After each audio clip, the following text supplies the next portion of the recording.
Kabanata 986. Ikinaway ni Wilson ang kanyang kamay, handa ang mga mamamana, fire. Sa isang iglap, 12-dosenang mga palaso ang ipinutok ni Wilson na parang ulan. Ang matandang lalaki na si Zon ay nakaupo sa bubong, na may casual na pagpitik ng kanyang kamay, ang 12-dosenang mga arrow ay agad na nawala ang kanilang momentum, at nahulog sa lupa. Ito. Nang makita ang eksenang ito, ang ekspresyon sa mukha ni Wilson ay lubhang nagbago. Humawak ng palaso ang matandang lalaki na si Zon at basta-basta itong inihagis. Lumipad ang palasong iyon malapit sa tainga ni Wilson, na tumama sa dingding. Wilson, hindi kita pinapatay ngayon para sa mga merito na nakamit mo sa iyong kabataan. Kung maglakas loob kang guluhin muli si Lito, sa susunod, ikaw na ang nakahiga dito, tumingin ang matandang Zon kay Wilson at malamig na sinabi. Nagbago ang mukha ni Wilson, naramdaman niya ang lamig ng kanyang tainga, at walang sinasabing ibinuga ang kanyang mga labi. Sa susunod na segundo, isang anino ang kumislap sa harap ng kanyang mga mata, at ang matandang lalaki na si Zon ay lumitaw sa kanyang harapan. Narinig mo ba ako? Nagulat si Wilson, napaatras siya, guards. Ang kanyang mga nasasakupan ay nagmamadaling pinalibutan siya, ang matandang lalaki na si Zon ay ipinadyak ang kanyang paa, at ang mga taong iyon ay natamba. Si Wilson ay ganap na napasuko, tulad ng isang eksperto, kung talagang gusto nila siyang patayin, tiyak na wala siyang pagkakataong gumanti. Narinig ko. Tumango siya na parang tinutusok ng bawang ang kilikili. Tumango ang matandang si Zon, tumalikod, at nawala. Master, sino siya? Bakit ang dami niyang alam sa nakaraan mo? Tanong ng subordinate niya.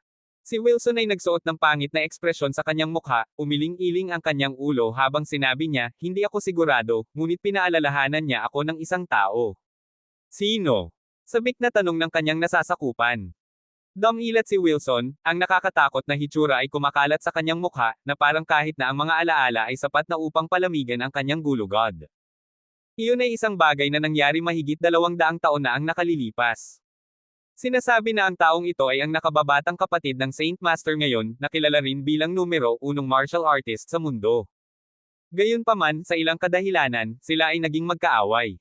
Ang taong iyon ay nawala sa paningin ng publiko. Ang kanyang alipors ay nagpahayag ng matinding pagtataka, number 1 martial artist. Gaano kaya kalakas ang kanyang naabot? Pinaikit ni Wilson ang kanyang mga mata at sinabing, let's put it this way. Kung gusto niya tayong patayin, baka patay na tayo bago pa natin ito napagtanto. Pagkasabi noon, tumingin siya sa direksyon kung saan kakaalis lang ni Elder Zon, at sinabing may natitirang takot, kung siya nga ang taong iyon, malapit na tayong nakataka sa kamatayan. Yung Lito. Nag-alinlangan ang kanyang nasasakupan. Ikinaway ni Wilson ang kanyang kamay, huwag kang padalos-dalos sa ngayon, mas mabuting maging maingat. Yes, Master. Agad na tugon ng kanyang nasasakupan. Kinabukasan, umiinom ng tsaa si Lito sa tea house nang bigla siyang nakarinig ng kaguluhan sa labas. I seal of itong tea house. Isang medyo pamilyar na boses ang umalangaw-ngaw. Si Sian at Yan Rainey ay tumakbo sa gulat, at si Lito, sa pag-aakalang nakilala niya ang boses, ay lumabas din. Isang binata ang nakatayo sa pintuan, kasunod ang isang grupo ng mga taong nakauniporme. Ang lalaking ito ay walang iba kundi si Miguel Su. Si Sian ay nagmamadaling lumapit sa kanya at nagtanong, maaari ko bang malaman kung sino ka? Gaano kalakas, hindi mo man lang kilala siyang Master Miguel Su. Galit na umungol ang isang pulaka sa gilid ni Miguel. Nang marinig ang pangalang Miguel Su, nagbago ang ekspresyon ni Sian. Sa Sky-Piercing City, kahit sa kabuuan ng martial world, sinumang may kaunting kaalaman ay tiyak na makikilala ang Saint Master. At itong si Miguel, ang paboritong disipulo ng Saint Master. May mga bulong-bulungan pa na nagsasabing ayon sa mga sinaunang tradisyon, ang Saint Master ay hindi pinapayagang magpakasal o magkaanak, kaya si Miguel, bilang anak sa labas ng Saint Master, ay lalo na pinapahalagahan at may napakaranggal na katayuan. Kaya si Young Master Su. Mabilis na nagsagawa si Sian ng isang curtsy. Maaari ko bang itanong kung bakit binibisita ni Young Master Su ang aking hamak na tea house? Sandaling sinulyap ni Miguel si Lito, Nishan, at sinabing, ang lupain kung saan matatagpuan ang iyong tea house ay hindi pinahihintulutang gamitin, kaya kailangan itong sirain. Nag-aalalang sinabi ni Sian, Young Master Su, hindi pa ako nakarinig ng ganitong bagay, sigurado ka bang hindi ka nagkakamali? Humalaklak si Miguel, sa tingin mo ba nanggugulo ako? Hindi ako mangangahas, basta hindi pa ako nakarinig ng ganitong bagay, sa tingin ko ay mas mabuti ang pag-double check, sabi ni Sian sa mahinang boses. Si Lito, na nakatayo sa isang tabi, ay malinaw na nakita kung ano ang nangyayari. Si Miguel, ay maliwanag na narito upang manggulo. Speaking of which, kasalanan ko naman talaga ang pagkakasangkot ni Sister Sian. Sa pagkaunawang ito, tumayo siya at walang pakialam na sinabi, may nakasulat bang mga tuntunin na nagsasabing hindi maaaring gamitin ang lugar na ito? O nagsasalita ka lang ng walang kaparerekon? Gusto mo na bang mamatay? Tinatanong mo ba ang aming Young Master Su? Galit na sumagot ang isa sa mga mang-uuyam, isa ka lang na ordinaryong tao na walang halaga, gaano ka kalakas na makipag-usap kay Young Master Su ng ganito? Napagod ka na ba sa pamumuhay? Binigyan ni Lito ng malamig na sulyap ang Alapiers ngunit hindi nag-abala pang tumugon. Sa halip, tumingin siya kay Miguel na may nagtatanong na tingin. Malinaw na walang anumang opisyal na dokumento si Miguel, nandoon lang siya para pagtripan si Lito. Kung walang tahasang mga patakaran, kung gayon ang lahat ay nakasalalay sa kung ano ang sasabihin ko. Sa Sky City na ito, ang aking mga salita ay batas. Kumpiyansa na inihayag ni Miguel. Sa kanyang panunuya, maraming nanunood ang nagpakita ng kanilang kawalang kasiyahan, ngunit wala ni isa sa kanila ang nang-ahas na magsalita. Pagkatapos ng lahat, sa mundo ng martial arts, ang lakas ang pinakahusga, at si Miguel, na sinanay ng propesyonal, ay walang dod ang mas malakas kaysa sa isang ordinaryong tao. I'm sorry, umiling si Lito. Malamig na tumawa si Miguel, natutong humingi ng tawad, di ba? Ngunit kailangan ng sinseridad ang paghingi ng tawad, at dapat kang magsimula sa pagluhod. Umiling muli si Lito, nagkamali ka ng pagkakaintindi. Ang ibig kong sabihin, pasensya na, pero hindi kita hahayaang manggulo. Kung maglakas loob ka, pipigilan kita. Ikaw, hayagan mong harapin si Young Master Su. Ayaw mo na bang mabuhay? Tulad ng isang aso na handang sumalakay, ang sikupan ay lumapit kay Lito, mabangis na itinulak siya sa dibdib. Sa sumunod na segundo, hinawakan ni Lito ang kanyang braso at pinilipit ito ng husto. Basag. Isang mabangis na hiyaw ang natamo ng ang braso ng kampan ay nabali sa hugis. Napabuntong hininga ang lahat dahil sa nakita. Baliw ba ang ordinaryong taong ito na maglakas loob na salakayin ang mga nasasakupan ni Miguel sa sikat ng araw? Ang mukha ni Miguel ay nakakatakot, nagulat na ang taong ito ay lantarang magre-rebelde laban sa kanya. Ang tamaan ng kanyang alipin ay parang isang sampal sa kanyang mukha. Young Master Su, masyadong mayabang ang batang ito. Kailangan mo siyang harapin. Masakit na nihimak ng nasasakupan. Malamig na tinitigan ni Miguel si Lito, babayaran mo ito. Mga lalaki, give-a ng tea house na ito. Nagmamakaawa si Sian, hindi. Master Su, maawa ka. Sige, let this fellow na umalis. I can overlook this incident. Tumingin si Miguel kay Lito ng may pagmamalaki, gusto kong makita kang walang tirahan sa mataong lungsod na ito. Napabuntong hininga si Lito at naghanda na bumalik para kunin ang kanyang mga gamit. Nang hindi inaasahan, nag-isip si Sian ng ilang segundo at determinadong sinabi, hindi ko siya papayagang umalis.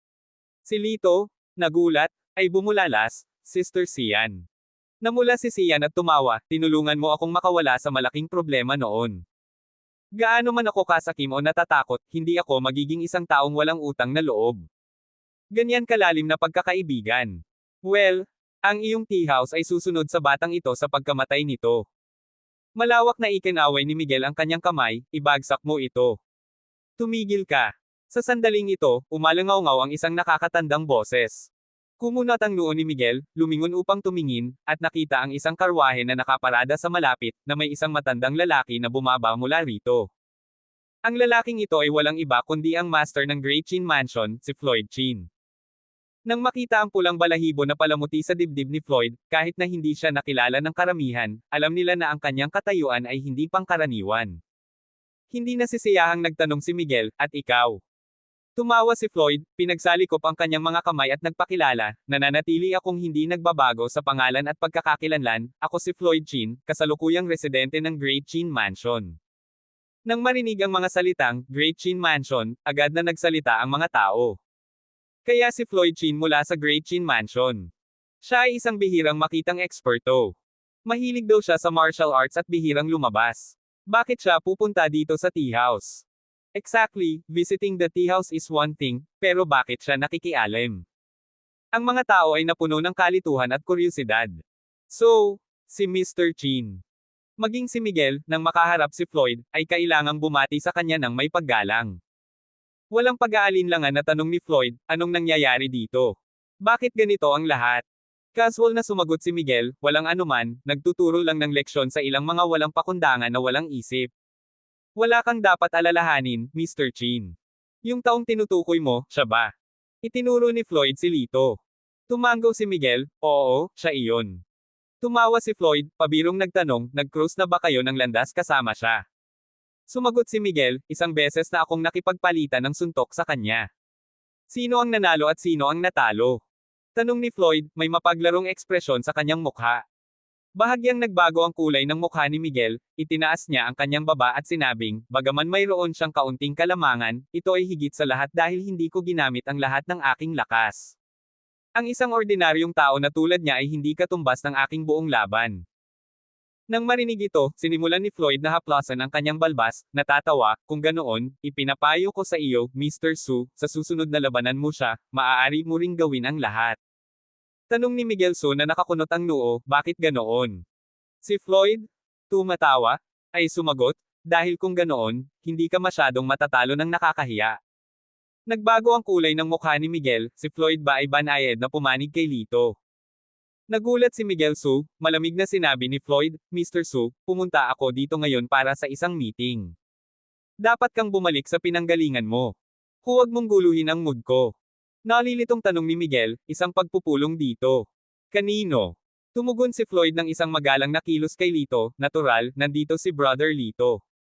Ano? Siya ba? Nang marinig ito, lahat ng naruroon ay nagulat. Personal na dumating si Floyd para lang makita ang ordinaryong taong ito. Kahit si Miguel ay hindi makapaniwala, Mr. Chin, hindi ka maaaring magbiro, itong ordinaryong tao. Ordinaryong tao. Baka dapat magpa-check up si Master Su. Umiling si Floyd, pumakbang papunta kay Lito, magiliw na binati, Brother Lito, mukhang hindi ako nakapili ng magandang oras para sa aking pagbisita. Nagtitiwala ako na hindi ako nakakagambala sa iyo. Casual na sumagot si Lito, hindi naman, pakiusap, pumasok ka. Pagkatapos ay tumingin muli si Floyd kay Miguel Su, Master Su, nakatayo ka pa rin ba dito dahil inaasahan mong imbitahan ka nitong matandang Ginoo para sa isang tasa ng tsaa? Nabulunan sa galit, ipinahayag ni Miguel, aalis na kami. Ang grupo ng mga magarbong lalaki ay walang ibang pagpipilian kundi ang tumalikod at umalis. Sa loob ng tea house, nagpapasalamat si Lito, salamat Mr. Chin sa iyong tulong ngayon. Kinaway-kaway ni Floyd ang kanyang kamay, wala lang. Pumunta ako ngayon dahil may gusto akong itanong sa iyo. Kung gusto mong magpasalamat, humihingi ako ng payo sa iyo. Tumango si Lito, magtanong, tiyak na sasabihin ko sa iyo ang lahat ng nalalaman ko.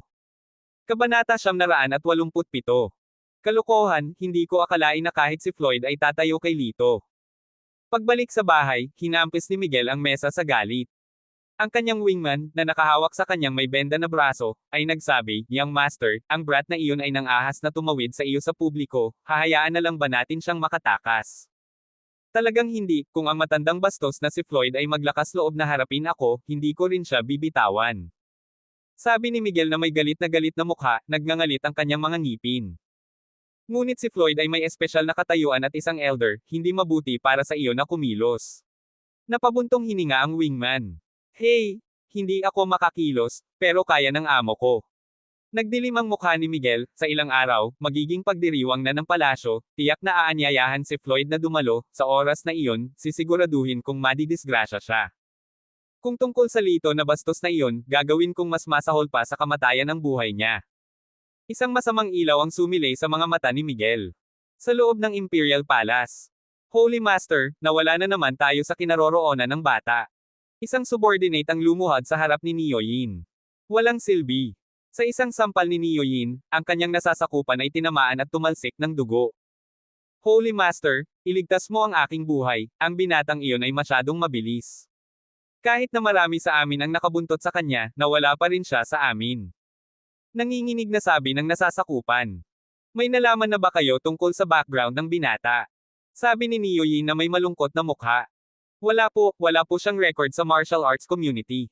Para po siyang lumitaw out of thin air. As for the mundane world, the investigation is still underway, sagot ng isang subordinate. Madilim ang mukha ni Neo Yin, mayroon kayang isang kakilakilabot. Ito ay imposible. Ang isang binata mula sa makamundong mundo ay hindi magkakaroon ng ganoong lakas. Ito ay dapat na pinalaki mula sa labas.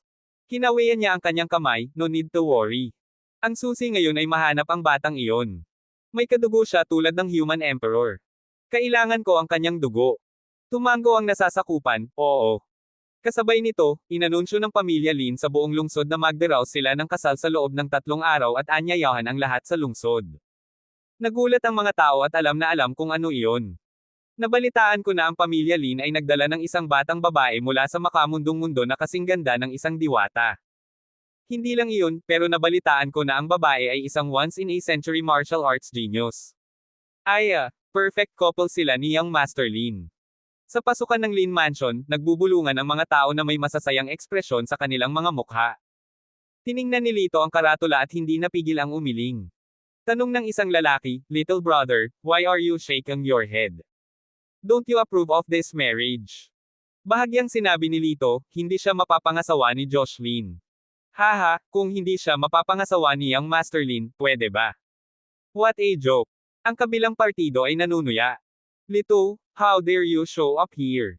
Are you seeking humiliation? Lumapit si Lino Lin. Kaya kilala ng binatang ito ang pamilya Lin, gulat na bulalas ng naunang dumaan. Siyempre ginagawa niya. Ngumisi si Lino, ang maliit na Polaka na ito ay gustong kumain ng karne ng sisni, na laging kinikilig sa nobya ng aking pinsan. Ngunit hindi niya tinitingnan ang sarili sa salamin. Ano sa palagay niya siya? Nang marinig ito, nagtawanan ang mga tao. Na naglakas loob pa nga siyang mangarap na makasal sa ganoong kagandahang makalangit, napakataas talaga ng tingin niya sa sarili niya. Sa harap ng pangungutya ng mga tao, nanatiling walang ekspresyon si Lito, simpleng sinabi, sa 3 araw, darating ako upang kunin si Ning. Hey, wala kang kakayahan para gawin yan. Kung maglakas loob kang gawin, isa lang ang katapusan. Dahan daw ang kinuyam ni Lino ang kanyang mga kamao, isang kamatayang walang libing. Hindi na nagsalita pa si Lito, tumalikod siya at naglakad palayo. Sa kalagitnaan, gayunpaman, nag-alinlangan siya. Anong problema, nang hihinayang? Pang-aasar ni Lino. Nagsalita si Lito, may isa pa. Sa oras na iyon, ang Hautian Tower, aalisin ko rin ito. Sa mga salitang ito, tumigas ng husto ang ekspresyon ni Lino, alam mo talaga na ang Hautian Tower ay nasa Lin Mansion ko, ngunit dapat mo ring malaman, ito ay nakalagay sa ipinagbabawal na teritoryo, isang lugar na kahit ako ay hindi pa nakaapak doon, ang lakas ng loob mong mangarap. Seryoso ako. Tipid na sagot ni Lito, tumalikod at naglakad palayo. Baliw, kalokohan talaga. Ngumisi si Lino, tumalikod para bumalik sa Lin Mansion. Ang balita ay kumalat sa mga nanunood, umabot mula 1 hanggang 10 at pagkatapos ay sa 100. Sa isang sandali, higit sa kalahati ng buong sky-touching city ang nakakaalam na may nagtatangkang agawin ang nobya ni Joshlyn. Lahat ay excited na naghihintay para masaksihan ang nalalapit na drama. Gabi, ang likod na bundok ng Lin Mansion. Dumating si Lito sa harap ng isang sirang bato sa hangganan na may nakasulat na 4 na salita, Forbidden Land, Entry by Mistake. Walang kaunting pag-aalinlangan, nagmarcha siya pasulong. Ang lugar ay maliwanag na desyerto sa loob ng maraming taon, ang lupa ay natatakpan ng makapal na patong ng mga nahulog na dahon. Tinatawag ang kanyang panloob na enerhiya, tinapakan ni Lito ang mga dahon na ito nang hindi gumagawa ng kahit katiting na ingay. Sa kanyang pagpasok ng mas malalim, isang siyam na palapag na parang pagoda na istruktura ang biglang lumitaw. Ang istrukturang ito ay malamang na makulay sa orihinal na kulay, ngunit ngayon ay kitang-kita na itong pagod at kupas. Medyo nakakatakot ito sa ilalim ng malamig na liwanag ng buwan. Ito dapat. Bamantong hininga siya at naglakad patungo sa pagoda. Ubo, ubo, ubo. Biglang sunod-sunod na ubo ang narinig. Gulat na gulat, lumingon si Lito at nakita ang isang gulanit na matandang lalaki na nakaupo sa lupa sa tabi niya. Si Lito ay nagbabantay, ngunit pagkatapos maghintay ng ilang sandali at mapansin ang matanda na walang galit, siya ay nagpahinga at sinabi, "Matanda, ang lugar na ito ay delikado at bawal. Mas mabuti kung umalis ka kaagad." Sumulyap ang matanda kay Lito, "Humph." Sumimangot si Lito, nagpa siya na huwag pansinin siya at nagpatuloy patungo sa istruktura. "Binata, sundin mo ang payo ko. Hindi katumbas ng halaga ang mawala ang iyong buhay sa isang kayamanan." Biglang bulalas ng matanda. Walang pakialam na tumugon si Lito, kung ang kayamanan na ito ay makapagliligtas sa buhay ng marami, ang pakikipagsapalaran ay hindi magiging problema. O, magligtas ng maraming buhay. Ang matanda ay tumawa ng malakas. Sa pakiramdam na hindi gaanong makatuwiran ang matanda, nagpatuloy si Lito sa pagsulong. Biglang umihip ang hangin mula sa likuran niya. Nakaramdam ng panganib, mabilis na tumalikod si Lito at humarang gamit ang kanyang siko. Muling tumawa ang matanda, medyo mabilis na reflexes. Walang sabi-sabi, tinutukan niya ng hampas ng palad si Lito. Hindi nagdalawang isip si Lito at gumanti ng sarili niyang hampas ng palad. Boom! Sa gitna nilang dalawa, isang malakas na ingay ang umalangaw at natangay ang makapal na patong ng mga nahulog na dahon sa lupa. Kasunod nito, naghiwalay sila ng landas, bumungad sa mga mata ng matanda ang pagtataka. Ang sabi ng matanda, anak, 300 taon na ako rito, at ikaw ang unang karapat-dapat na makapasok. Ibig mong sabihin, 300 taong gulang ka na. Nahirapang paniwalaan si Lito. Humalaklak ang matanda, hindi iyon ang importanteng punto dito. Ang sinasabi ko, pwede kang pumasok. Nasa loob ang Hautian Tower, pero ibang usapan na kung makakalabas ka. Sa pagtingin sa gusali, huminga ng malalim si Lito, pagkatapos ay determinadong pumasok dito. Tinitigan ng matandang lalaki ang umaatres na figure ni Lito, ang kanyang mga mata ay puno ng kuryosidad at bakas ng pag-asa. Hindi nakalok ang pinto ng gusali. Marahan itong tinulak ni Lito, at bumukas ito. Pagpasok niya, sinalubong siya ng ganap na kadiliman, wala talagang nakikita. Bang! Biglang sumara ang pinto sa likod niya, at nakaramdam siya ng pagkahilo. Sa oras na nagkamalay si Lito, nakatayo na talaga siya sa isang malawak na bukas na gilid ng burol. Nakaramdam siya ng labis na pagtataka.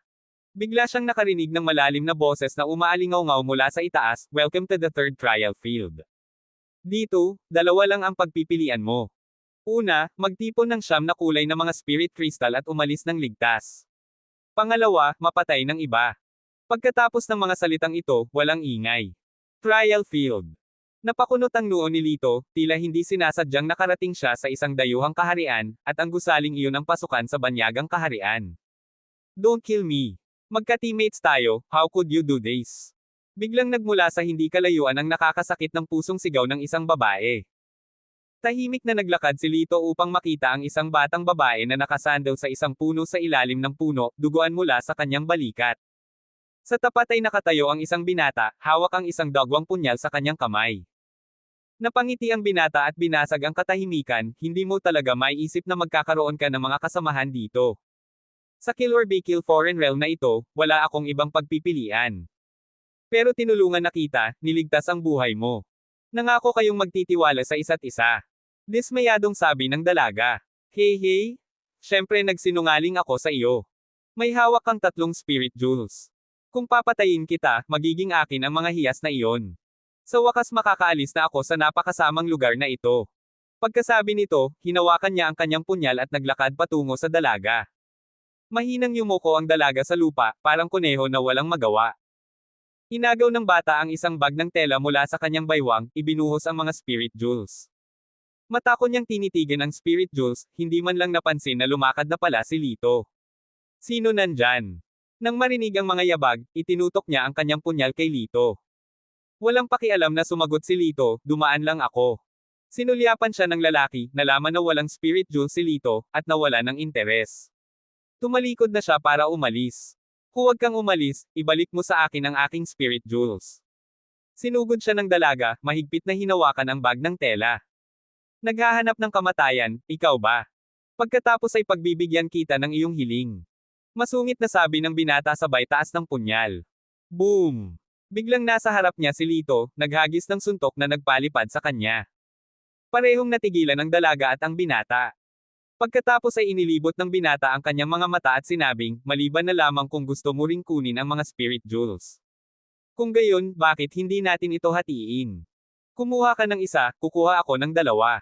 Tumingin siya kay Lito ng may paghanga, magaling ka, makakapagtambal tayo. Walang pakialam na sumagot si Lito, makipagtulungan sa iyo, para lang masaksak sa likod. Nanlamig ang mukha ng binata, mabangis na nagbabanta, gusto mo na bang mamatay? Bigla siyang naglabas ng isang kulay na kristal na espiritu, nagsimulang sumipsip ng malakas na espiritual na kapangyarihan sa loob. Nagmamadaling sinabi ng batang babae, tumakbo. Ang kulay na kristal na espiritu ay maaaring agad na triplehin ang kapangyarihan ng isang tao, hindi mo siya matatalo. Sa oras na ito, ganap na niya itong hinigop, at pilit na sinuntok si Lito. Walang pag-aalinlangan, sinuntok ito ni Lito. Ang binata ay natamba sa lupa, na tinapakan ni Lito ang kanyang ulo. Spare me. Spare me. Ibibigay ko sa'yo ang kulay na spirit crystal. Malakas na pakiusap niya sabay hagis ng bag. Umiling si Lito, sinipa siya ng isang paa, umalis. Bumangon ang lalaki, mabilis na tumakbo palayo. Dinampot ni Lito ang bag, at nakita niya ang isang kulay asul na spirit crystal sa loob, kasing linaw ng kristal, na naglalabas ng makulay na liwanag. Matapos iligpit ang color spirit crystal, yumuko siya sa harap ng dalaga, "Are you alright?" Mahina na tumingin sa kanya ang dalaga, sinusubukang tumayo, ngunit nagpakawala ng isang masakit na daing. Inabot ni Lito upang tulungan siya, ngunit umatras siya sa takot, pagkatapos ay sumuray-suray at tumakbo pasulong. Napabuntong hininga si Lito, sa pagkakataong ito, ang batang babae ay humagulgol habang siya ay bumagsak sa lupa. Kabanata 988. Lumapit si Lito, tinulungan ang babae na makatayo, pinunasan ang kanyang pagdurugo, at nilagyan ng damit ang kanyang sugat. Maya-maya, nagising ang dalaga. Nang makita niya ang kanyang ginagamot na sugat, nagulat siya. Sa sandaling ito, lumapit si Lito na may dalang ilang prutas na kanyang pinulot. Nang makitang gising na ang dalaga, naghagis siya ng kaunti sa kanya. Tahimik na tinitigan ng dalaga ang mga prutas. Pagkaraan ng mahabang panahon, sa wakas ay nagtanong siya, "Ginamo mo ba ang aking sugat?" Sino pa kaya ito? Nagkibit balikat si Lito, kumagat ng prutas, at sinabing, "Wala akong gos, kaya pinunit ko ang damit ko. Sana hindi ka mag-isip." Sinulyapan ng batang babae ang sulok ng damit ni Lito, itinikom ang kanyang mga labi, at pagkatapos ay nagtanong, "Bakit mo ako niligtas?" Nagtaas ng kilay si Lito, "Hindi ba iyon ang normal na gawin? Siguro sa outside world, pero hindi dito. It's very unusual." Umiling ang dalaga, "Bumigat ang mukha sa gravity, dapat ninakaw mo ang color spirit crystal ko at iniwan akong mamatay." Tumawa si Lito, "Hindi ko magagawa iyon."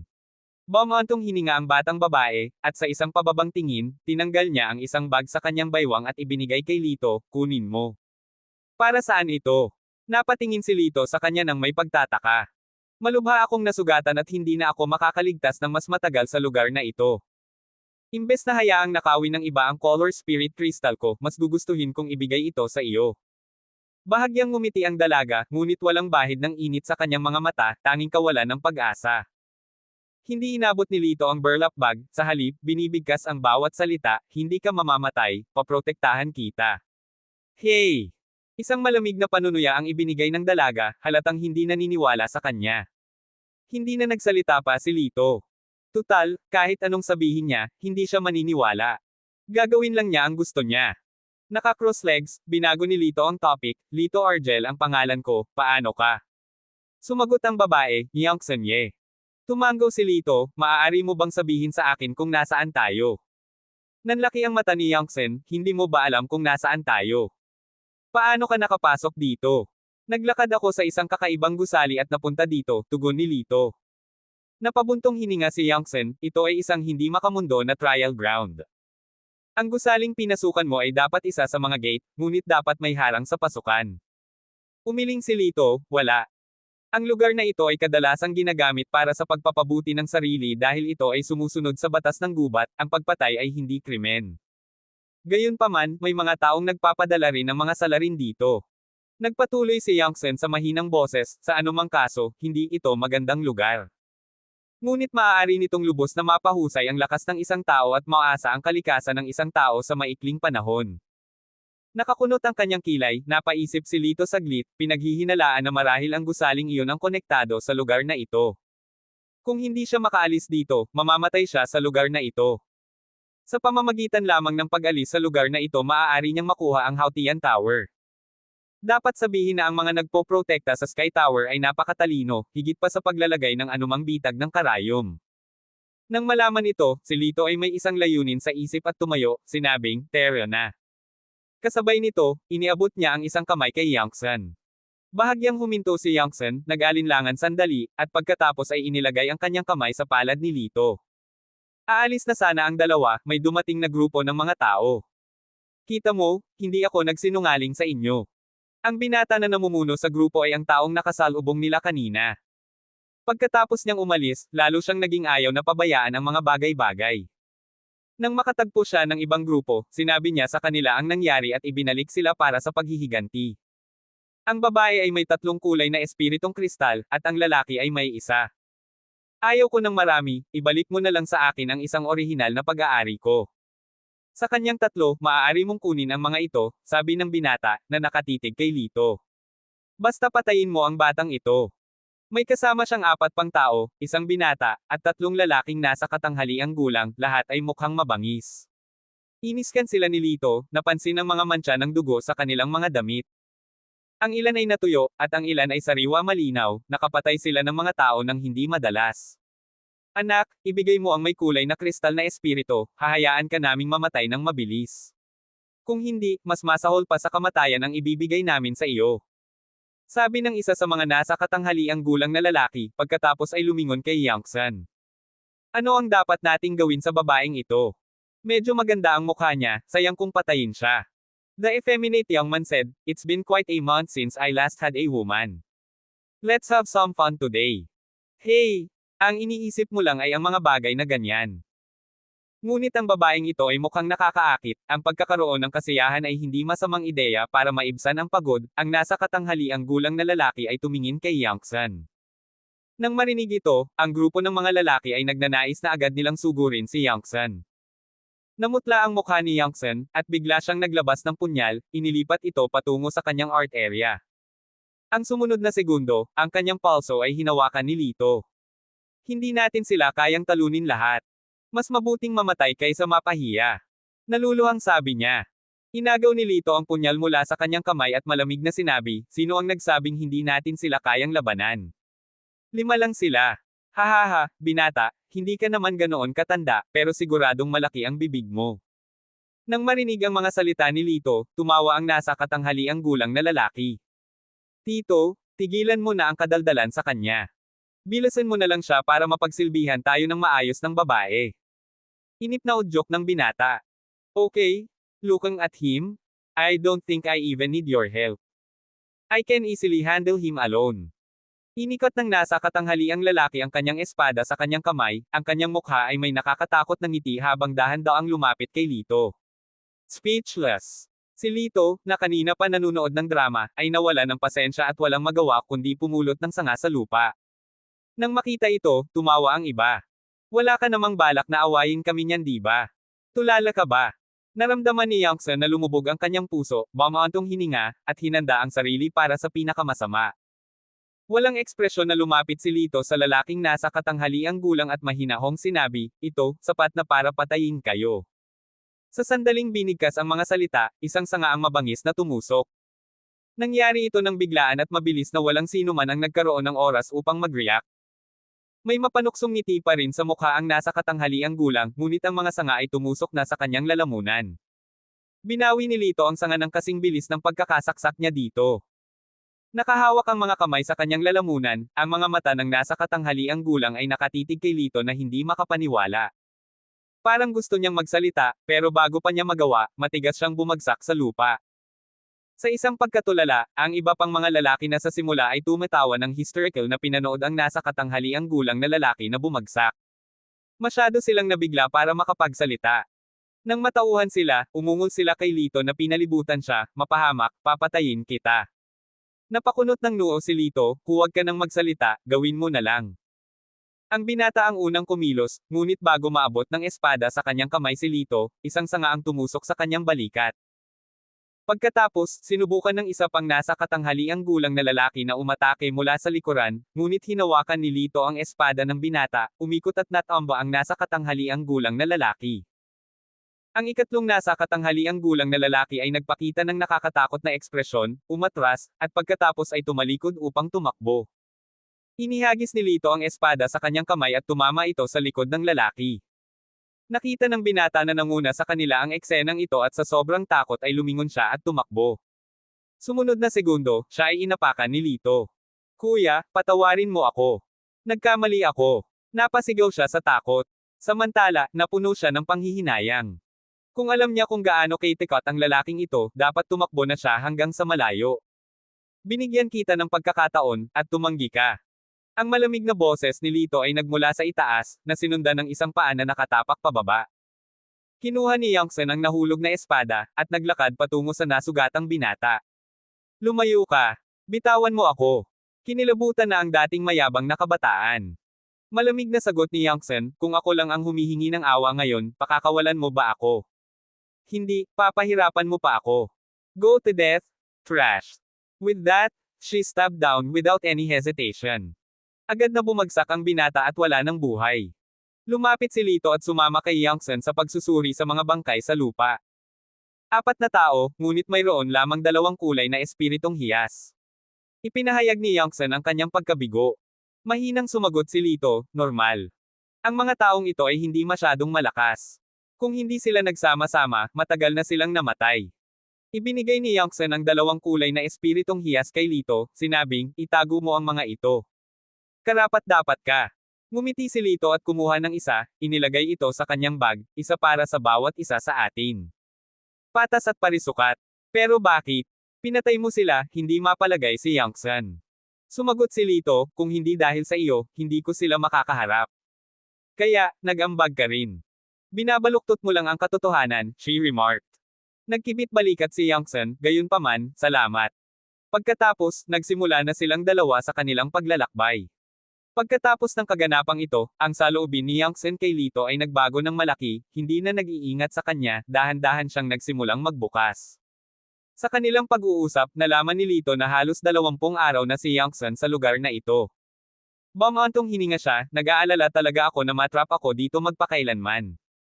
Naaliw si Lito, hindi iyon mangyayari, kahit na nakulong ka rito, mananatili pa rin ako sa tabi mo, tama. Sinabi ni Youngsun, ang color spirit crystal ay napakabihira, ang 3 ito ay natagpuan ko lamang ilang araw na ang nakakaraan ng ako ay mapalad, ngunit sa nakalipas na kalahating buwan, wala na akong nadagdag pa. Ngumiti si Lito, may 4 ka na, kailangan mo na lang maghanap ng 3 pa. Pagkatapos, naglakad ang dalawa ng 3 araw, ngunit wala silang nakitang bakas ng color spirit crystal. Sa kabutihang palad, ang oras sa kabilang mundo ay lumipas ng mas mabagal kaysa sa totoong mundo. Ang isang araw dito ay katumbas ng 1 oras sa katotohanan, kung hindi, si Lito ay galit na galit sa ngayon. Habang nagmamadali sila sa kanilang paglalakbay, biglang huminto ang takbo ni Youngsun.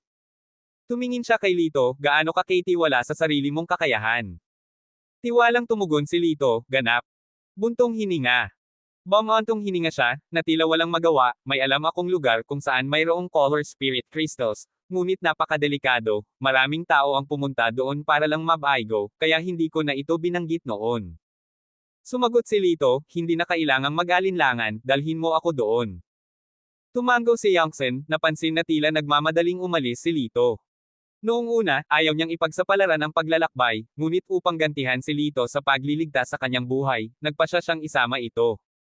Matapos ang halos 1 araw na paglalakbay, dumating ang dalawa sa ilalim ng mga bangin ng isang bulubundukin. Sa kaliwa ay isang napakalaking ilog na may dumadaloy na talon mula sa bangin, isang tanawin ng kadakilaan na pagmasdan. Sa sandaling humakbang si Lito malapit sa lugar, naramdaman na niya ang presensya ng ilang martial arts masters. Sa mahinang boses, sinabi ni Youngsun, maraming tao ang nakatago sa paligid, lahat ay naghihintay sa mga master na kunin ang Rainbow Spirit Crystal, para lang tambangan sila sa kalagitnaan. Isang ngiti ang lumitaw sa mukha ni Lito habang nagtanong, nasaan itong Rainbow Spirit Crystal? Huminto si Youngsun, at itinuro ang isang talon sa hindi kalayuan, sa likod ng talon, mayroong isang kuweba. Sinasabing ang Rainbow Spirit Crystal ay nasa loob. Kabanata 989. Hehe kuya may isa pa tayong walang takot. Isang lalaking nakaabo na Amerikana ang bumulong mula sa kalapit na mga palumpong sa kanyang kasama. Malamig na sagot ng lalaking tinutukoy bilang kapatid, sa nakalipas na 3 araw, ito na ang ika-11 na taong naglakas loob na subukan ito. Ang naunang 10 ay nawala lahat ng walang bakas, iniisip ko kung paano mangyayari ang isang ito. I don't expect much. He's so young and not even well-built. Tiyak, mawawala rin siya tulad ng iba. Ngumisi ang lalaking nakakulot na kulay abo, puno ng pang-aalipusta ang mukha. Dama po ang kanyang tingin kay Youngsun, ano sa palagay mo ang mayroon sa kanya ang babae? Kung ito ay ang makukulay na espiritong kristal, dapat nating gawin ito bago gawin ng bata. We need to be patient. There are more than just lying in waiting here. If we make the first move, we'll expose ourselves. Nagiging target ng lahat, the brother said, analyzing the situation calmly. Ano ang dapat nating gawin kung gayon? Naiinip na ang lalaking nakasuot ng kulay abo. Teka, isang salita ang nanggaling sa kapatid. Samantala, ang iba naman na nakatago sa paligid ay sabik na sunggaban ang kanilang biktima. Sina Lito at Yangtze ay parang biktima na nakalantad sa lahat ng mga hayop na ito. Ibigay mo sa akin ang colorful spirit crystals. Kung hindi, delikado para sa iyo dito sa labas. Sabi ni Lito kay Yangtze. Walang pag-aalinlangan, inalis ni Yangtze ang cloth bag sa kanyang baywang at ibinigay ito kay Lito. Isang ngisi ang lumitaw sa mukha ng kapatid, sa loob ng mga palumpong. Hindi ka nagkakamali, medyo matalino ang bata. Now nobody would set their eyes on the woman. Napabuntong hininga ang lalaking naka-gray na nakabalot sa pagkabigo, paano kung hindi siya umabot? Mawawala ang mga makukulay na espiritong kristal na iyon. Dapat natin silang manakawan ngayon din. Huwag magmadali, ang pagmamadali ay humahantong sa pagkakamali. Tingnan natin kung ano ang magagawa ng batang ito, puno ng interes ang wika ng kapatid. Itinali ng maayos ang cloth bag sa kanyang baywang, tumango si Lito kay Yangtze bago matikas na tumalon sa isang bato sa tubig. Pagkatapos, muli niyang inilapat ang kanyang lakas, sumisid muna sa napakalaking talon. Matapos dumaan sa umaalingaw-ngaw na agos, natagpuan niya ang kanyang sarili sa isang medyo maluwang na lugar. Talagang may higit pa sa langit. Pinagmasdan ni Layo ang kanyang paligid, at sa unahan, hindi masyadong malayo, isang kumikinang na lilang liwanag ang nagliliwanag. Ang Spectrum Crystal.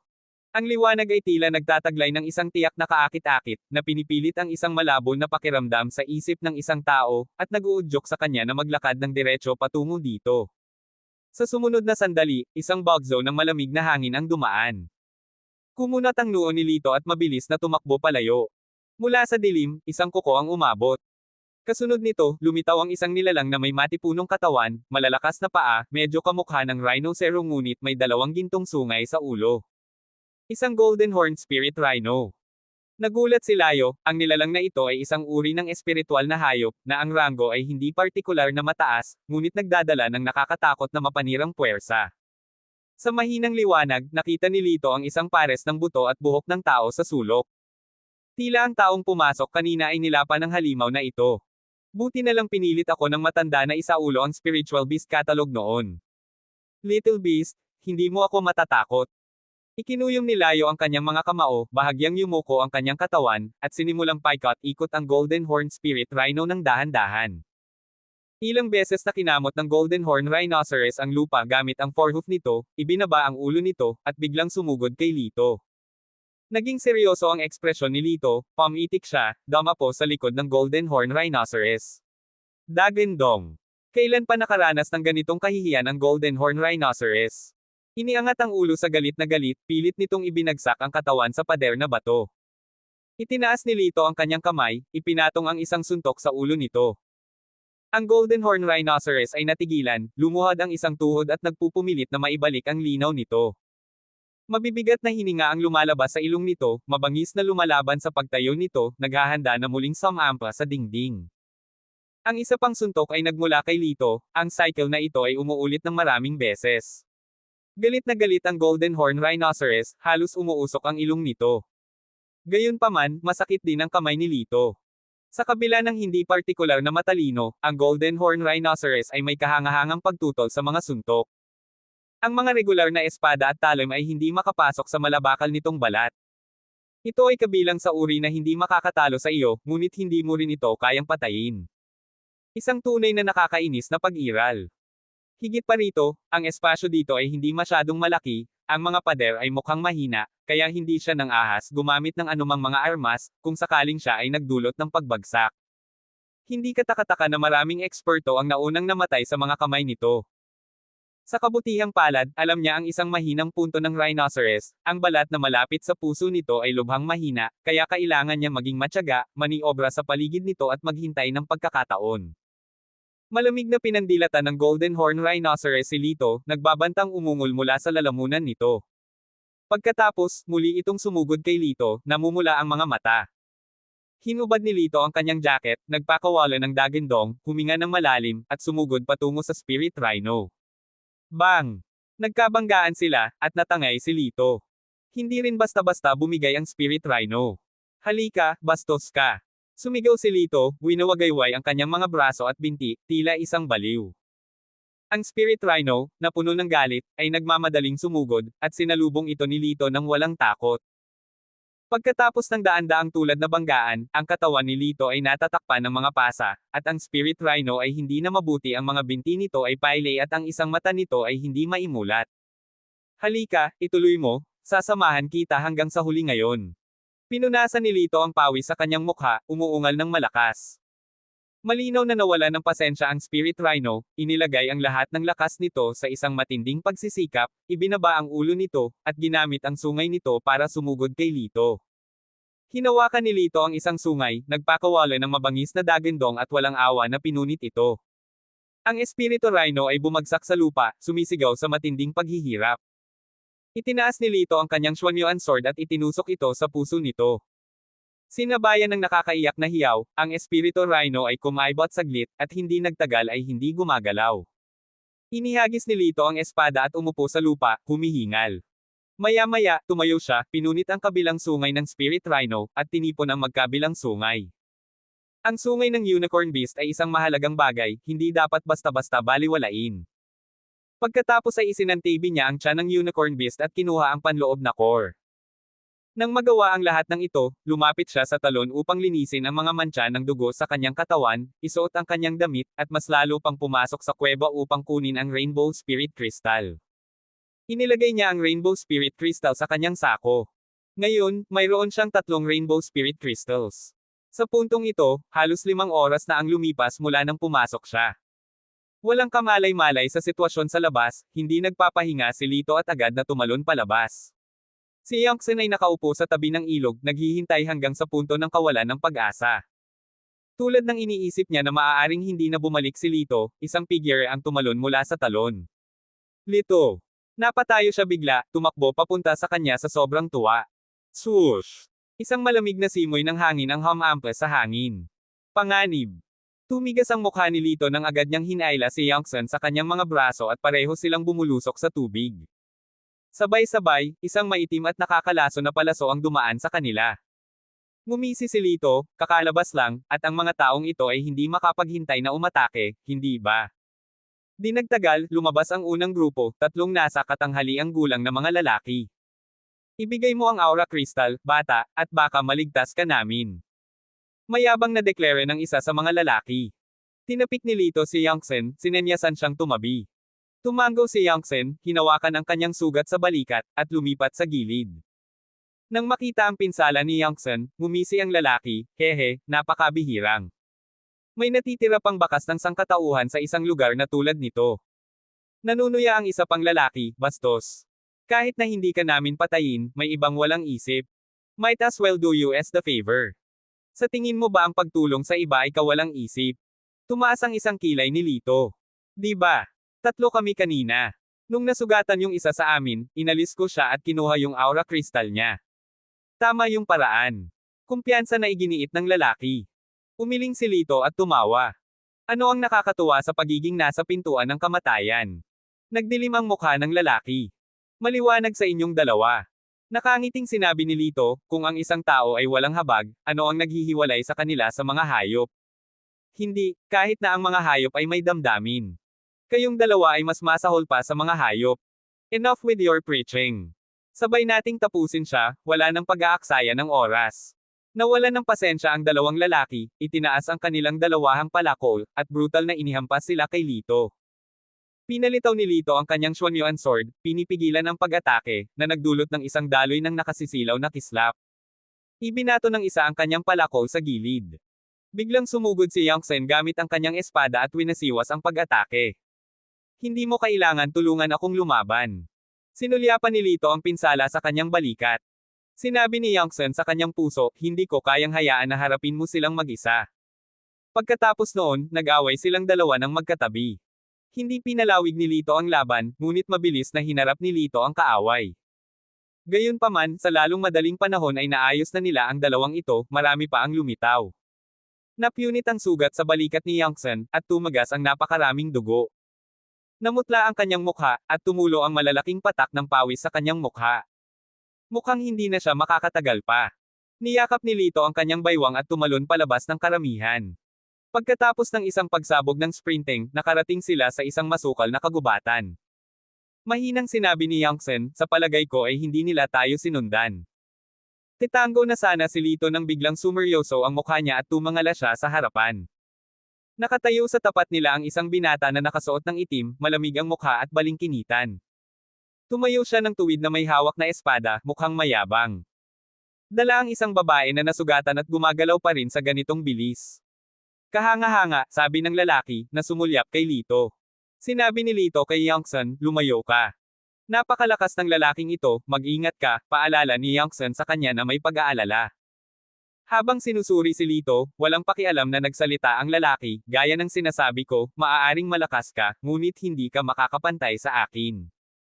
Kung matalino ka, ibigay ang lahat ng color spirit crystals, at baka iligtas ko ang iyong buhay.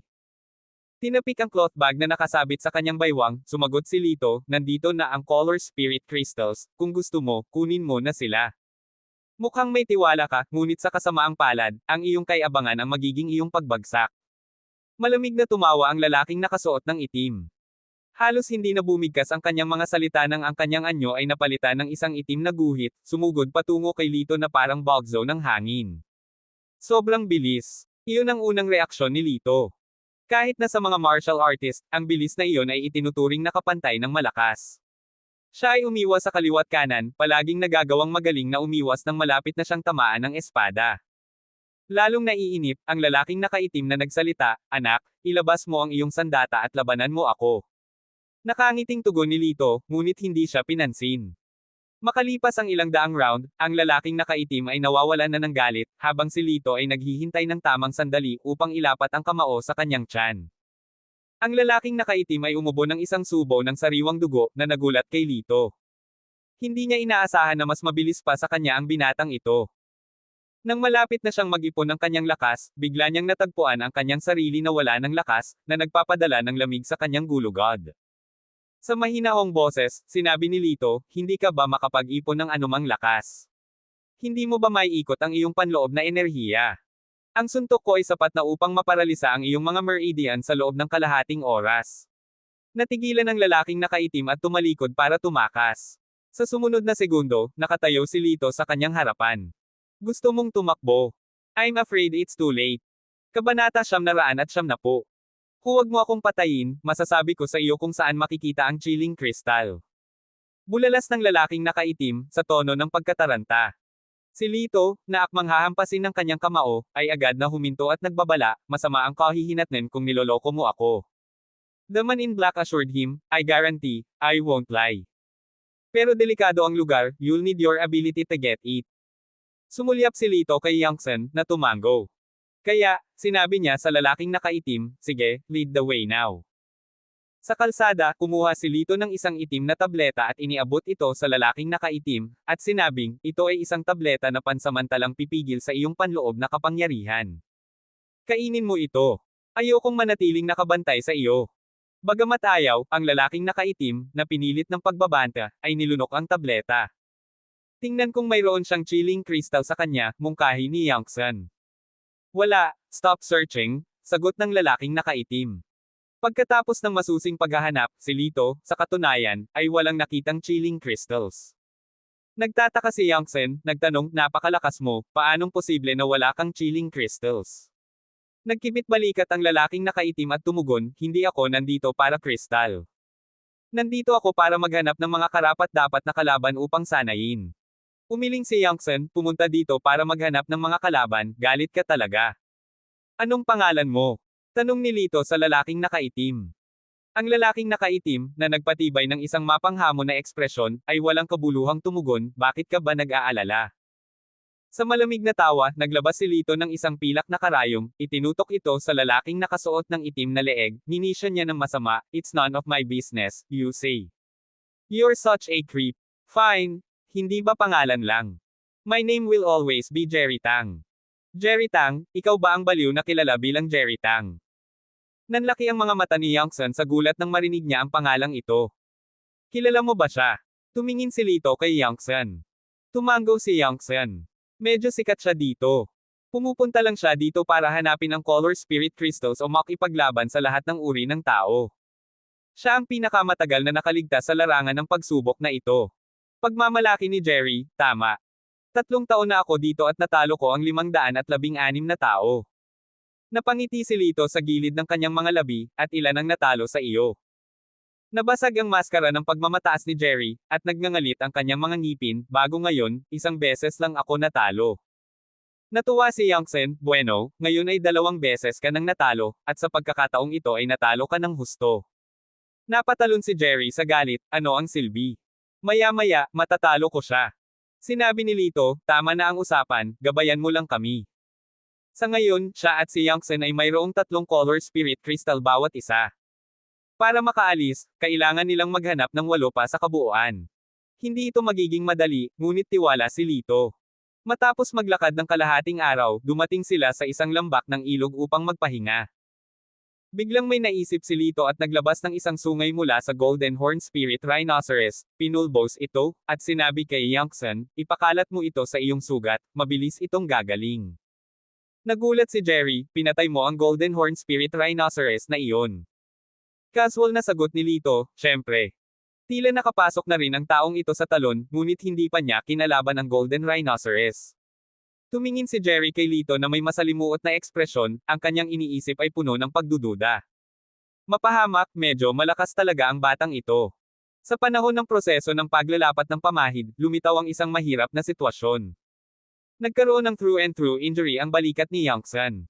Maaari niyang lagyan ng panggamot na salve ang sugat sa harap ng mag-isa, ngunit hindi niya maabot ang likod. Pwede mo ba akong bigyan ng kamay? Namumulang tanong ni Youngsen kay Lito. Nakaramdam din ng pagkahihiya si Lito. Dati, noong ginagamot niya ang mga sugat ni Youngsen, siya ay walang malay. Ito ay medyo matitiis, ngunit ngayon ay medyo iba ang pakiramdam. What are you two mumbling about? Pwede bang bilasan mo? Kung gusto mong maglaro ng lovey-dovey, gawin mo na lang. Don't use the excuse of applying medicine. Nang makita ang awkward na pares, naiinip na bulalas ni Jerry. Galit na gumanti si Youngsen, huwag kang magbibintang ng walang basehan. Magkaibigan lang kami, hindi tulad ng iniisip mong relasyon. Puff! Humihigop si Jerry nang marinig niya ito, nauwi sa pagbuga ng tubig. Hindi ba kayong dalawa? Tinitigan niya si Lito, na para bang nakatingin siya sa isang nilalang na bihirang makita. No, we are not. May problema ba? Isang galit na si Lito ang sumagot habang kinakamot ang kanyang ilong. Hahaha. Humagalpak ng tawa si Jerry, kung hindi kayo mag-asawa, bakit mo pa rin siya pinuprotektahan? Dahil mas mahina siya sa akin, seryosong sagot ni Lito, dapat protektahan ng malakas ang mahina. Hay! Ngumisi si Jerry, kalokohan. Ang mahina ay likas na inaapi ng malakas. Umiling si Lito, mukhang hindi mo naiintindihan. Sa malamig na singhot, tumalikod si Jerry at tumakbo sa ilog upang manghuli ng isda. Itinuro ni Lito ang isang puno sa hindi kalayuan, pumunta ka doon. Lalagyan kita ng gamot. Tumango si Youngsen, naglakad silang dalawa. Umupo siya at dahan-daang tinanggal ang isang bahagi ng kanyang damit, na nagpapakita ng isang hiwa ng puting porselana na balikat. Nakatuon, inilapat ni Lito ang pulbos at sinabing, tapos na. Salamat, ipinahayag ni Youngsen ang kanyang pasasalamat. Hindi na kailangan, tumayo si Lito at bumalik sa lambak ng ilog. Pagkatapos, naglakad sila ng halos isang araw bago nakarating sa paanan ng isa pang bundok. Sa pagpapatuloy sa daan, nakakita sila ng mga buto na nakakalat kung saan-saan. Lahat sila ay kabilang sa mga nabigo sa kanilang mga pagsubok. Noong una ay nakita ni Lito na nakakagulat ang paningin, ngunit kalaunan ay naramdaman ang pamamanhid. Itinuro ang tuktok ng bundok, sinabi ni Jerry, ang color spirit crystal ay nasa ibabaw ng bundok. Linawin natin, kapag nakuha mo na ang color spirit crystal, ay detoxize mo ako. Pagkatapos ay maghihiwalay tayo ng landas, bawat isa ay pupunta sa kanya-kanyang direksyon, nang walang mga gusot sa hinaharap. Sige. Tumango si Lito. Mapahamak, tingnan mo kung sino ang meron tayo dito. Biglang may sumulpa at na grupo sa harapan nila. Ang grupo ay may kabuoang 6 na lalaki. Ang nagsalita ay isang matipunong lalaki na may pulang balbas, nakatayo sa unahan na nakasuot ng sombrero. Isang string ng skull necklace ang nakasabit sa kanyang leeg, na nagmumukha siyang masama. Ang kanyang pangalan ay Letran, ang pinuno ng gang na ito. Jerry. Haha, maliit na mundo, nagkita ulit tayo. Tawa ng tawa ang mga nasa likod niya. Nang makita ang gang na ito, agad na namula ang mukha ni Jerry. He coldly retorted, well, the world is indeed small. I've been wanting to find you guys. Sumulyap si Letran kina Lito at Yangtze, tumawa ng may ngiti, kailan ka nagkaroon ng dalawang bagong kaibigan? Naaalala mo ba ang bata noong nakaraan? Napakalungkot niya noong naghihingalo siya, nakikiusap na huwag ko siyang patayin. Mapahamak, bastos ka. Ang mukha ni Jerry ay nagbago ng husto, ang kanyang mga mata ay namumula sa galit, at mabilis siyang sumulong. Hindi maganda. Bulong ni Lito sa sarili. Kasalukuyang hindi niya magagamit ang kanyang panloob na lakas, na naglalagay sa kanya sa isang dehado. Gaya ng inaasahan, hindi nagatubili si Letran na suntukin si Jerry sa sandaling sumugod siya. Kung wala ang kanyang panloob na lakas, si Jerry ay hindi kapantay ni Letran at pinalipad. Pero sa hindi inaasahan, hindi siya tumigil. Sa halip, tumayo siya at sinumpa si Letran ng may mas mabangis na determinasyon. Saglit na natigilan si Letran, pagkatapos ay humagalpak sa tawa, wala ka ng lakas ng loob, at nang ahas ka ng hamanin ako. Madudurog na kita sa isang kamay ngayon. Nagsumpa kang ipaghiganti ang batang iyon, kahit na ang ibig sabihin nito ay mamatay, hindi ka susuko. Sinabihan siya ni Jerry, ibinaba ang kanyang espada. Sa gilid, ang isa sa mga nasasakupan ni Letran ay nanunuya, bakit masyadong nagmamalasakit sa isang ampon? Hindi ba ang pagsunod sa pinuno ay nagbibigay ng sapat na pang-araw-araw na tinapay? Hindi pa man siya nakatapos magsalita ay pinalipad muli si Jerry. Huwag mo nang sayangin ang oras ko. Dahil sa naiinip, naglabas si Letran ng palakol mula sa kanyang likuran, handang hampasin si Jerry. Naputol ang palakol sa hangin, gumawa ng isang sipol na nagdulot ng panginginig sa gulugod, at tatama na sana kay Jerry. Ngunit sa susunod na sandali, isang ginintoang, may kintab na espada ang hamarang sa palakol. Tinitigan ni Letran si Lito, mapahamak, it's not your turn yet, you rushing to your death. Casual na sinabi ni Lito, hindi pa nagsisimula ang laban, hindi pa tiyak kung sino ang mamamatay. Sa pamamagitan nito, ibinaba niya ang kanyang espada, pinilit si Letran na umatras ng paulit-ulit. Nang malapit ng kumilos si Lito, tumayo si Jerry at malamig na sinabi, umalis ka, dapat ako ang papatay sa lalaking ito. Tumaas ang isang kilay ni Lito, wala kang lakas sa loob ngayon. Giit ni Jerry, kahit na wala akong lakas sa loob, o kahit ano paman, kailangan ko siyang patayin. Tumawa si Lito, para sa isang ampon. Sino ang nagsabi noon na ang mahihina ay dapat na dominado ng malalakas? Parang ang mga kilos ng isang tao ay hindi tumutugma sa kanilang mga salita. Napaawang ang bibig ni Jerry, wala ako sa mood makipagtalo sa iyo. May inilabas si Lito, isang puting tableta, kunin mo ito, at maibabalik ang iyong panloob na kapangyarihan. Nagulat si Jerry kay Lito, sigurado ka ba? Baka tumakas ako. Nagkibit balikat si Lito, wala akong pakialam. Ikaw ay isang halimaw ng isang freak. Nagmura si Jerry, nakasimangot, habang kumukuha siya ng medicinal tablet at itinulak ito sa kanyang bibig. Letran, sumuko ka o mamatay.